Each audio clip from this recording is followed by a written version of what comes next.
Hello, in this video I will be talking about the learning to train stage of the long-term athlete development model. In this stage, coaches should be looking to improve sport-specific skills as well as physical attributes. It is important that children still play in numerous sports at this stage and avoid sport specialization. Why is it important to avoid sport specialization? By limiting a child to one sport, they can be deprived of a year-round sports development. A child will not be exposed to other movement skills as they are only playing one sport. For example, if a child was only playing soccer, they would not be able to be exposed to skills like throwing or catching. Playing one sport can become boring for a child and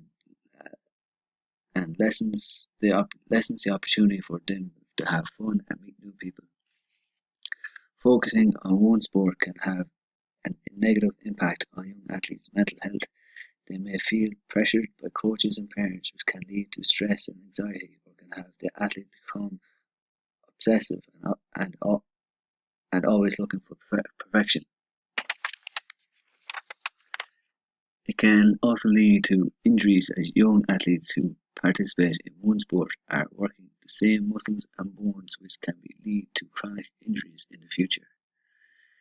Here are some examples of games and activities that have been played during the training for any sport that will improve motor skills and physical attributes like strength, agility, and speed.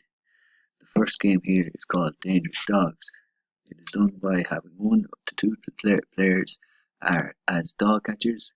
The rest of the players are the dangerous dogs. The dangerous dogs crawl around the area with a bib hanging out of their shorts. The dog catchers must take the bib from the dangerous dogs. When the dangerous dogs are caught, they must stay in the downward dog position until everyone is caught. This will improve the player's strength and stamina. The next game is Rodeo Roundup. Players are scattered out within the playing area. 1 to 2 players play the role of the cowboy who must catch all the wild horses, which are the remaining players. All the players begin to gallop or skip around the area. If a horse is tagged, they must go to the ranch and marked out area, and the game ends when all the horses are caught. This will improve players' running mechanics, like skipping, hopping, marching, and running. The next game is Lose Your Partner or Cat and Mouse. You can set up a large area, divide the players into pairs. One set are catches, the other one are dodgers. The catchers start at one end and the dodgers start at another. On the whistle, the dodgers attempt to reach the other side without getting caught. Only the dodgers catcher can tag the dodger. If caught, the dodger must leave the area. So then this is just working on agility and speed.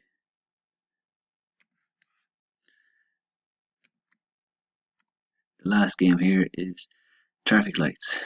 Any skill can be worked on here. The kids move around the area pretending to be cars.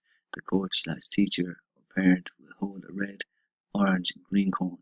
Red equals freeze, orange equals doing some sort of activity, so hopping, jumping, high knees, etc. Green means move.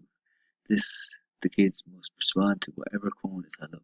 The orange activity can be changed at any time. So again, this can be you can work on any sort of physical attributes or motor skills in this game. That's the end of this week's video.